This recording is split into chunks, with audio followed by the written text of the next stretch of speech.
Hello parents and viewers, welcome to Common Core and Gifted Learning. This is Neha.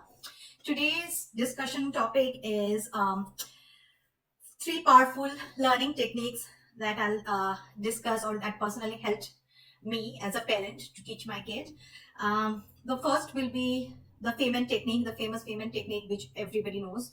But I just want to go over for the viewers who knows it roughly but are not familiar with it. So Feynman technique is basically consists of 4 steps. The first step will be studying the topic, obviously, study the topic well, go line by line and try to understand what is it about.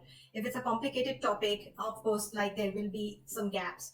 So your next step will be to cover the material and then try to teach or explain it to someone.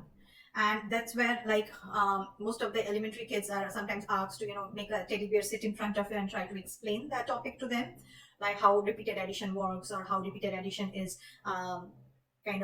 related to multiplication. So while you're teaching somebody that, this actually unfolds the areas or the gap in your learning. So now the next step is basically understanding those gaps and then reteach yourself will be the fourth step. Now with the third step, there is another technique called, which overlaps, it's more like a set theory that overlaps with the Feynman technique. It's called active recall. So with active recall is mostly about the gaps you have discovered from the Feynman technique, how you will actually memorize it for your long term memorization. How would you like to study it for long time memorization? So for that, there is again 3 steps. The first step is of course, identifying the gaps. The second step will be, making like a form of question form, like turning the problem or the gap into a question form. Like if you can't memorize, say for example, like in an array, which one comes first, like the number of rows or the number in the rows.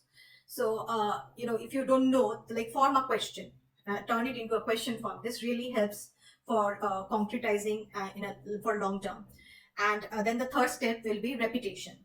So repetition, for repetition, and not only repetition, it's a spaced repetition. Repetition like linearly, in a linear form, like every day talking about just telling the same thing 10 times, 10 times 2 is 20, 10 times 2 is 20, 10 times 2 is 20. It doesn't help, you see. So for repeated spaced repeated learning, I recommend flashcards. They are the best and works the best. Anchor charts also, but flashcards are my first preference, then anchor chart if it's a very complicated topic.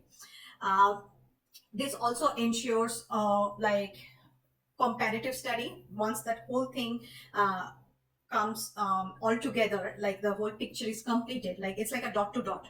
So what is happening is there are some like dot to dot painting you're seeing, but because of your eyesight maybe you're not able to see some of the dots, so you can't connect. So gaps looks like that. So once those gaps are filled, now if you see the whole picture, it it's that concept is very clear to you. You can connect it with other subjects. For example, like if you see once you know that everything has a cycle, you can connect it there is a cycle for say food chain, there is a cycle for say apple tree, there is a life cycle for frogs, there is a water cycle, and even like the flow charts in computers, if you talk about, works like that. So anything a concept like these which has a manifold use, and if you and that like the step by step, and every step needs to be connected, otherwise the picture is not clear. You will see like a blurred vision, like somebody whose eye power has increased and they can't see clearly, they only see like parts of the letters. So I would really recommend for repeated learning flashcards. And I also talked about one of the app I really found useful. It's called Anki Droid flashcards, and there you can actually, for repeated learning is enforced, because that app automatically the things you can't remember, they will keep bringing you back to it.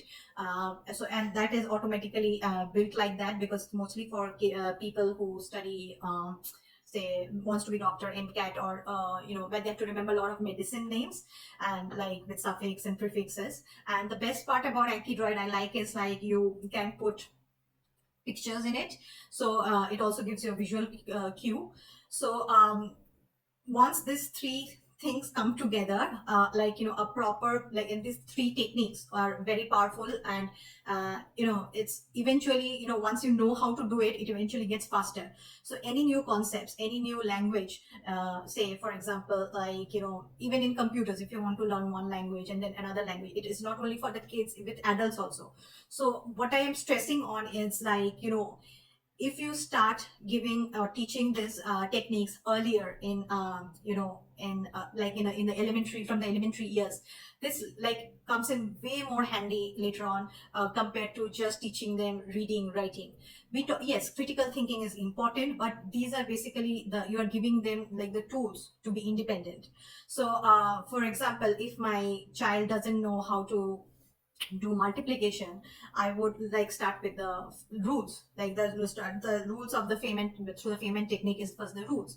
The multiplication can be represented how many strategies, like the strategies of multiplication will be that, and then giving examples for each. And if one concept is not getting in, I'll form a question for that, and then we will like draw a flashcard, like what concept is this. Or for example, say for addition, like there are three properties of addition, like the order property, zero property, and like commutative properties. So like what is the thing we are talking about here. And if the child cannot remember, then you make flashcards of different equation and show them, like, and ask them, like, what property are we talking about here, what property does it show, can you form a question that actually shows that property. So in this way, the learning is very thorough, and it once they know how to use these three techniques, it can be any subject, they can self teach themselves. So any questions, feel free to ask, and you can comment too. With that, I would like to end today's video and see you in the next one. Bye bye.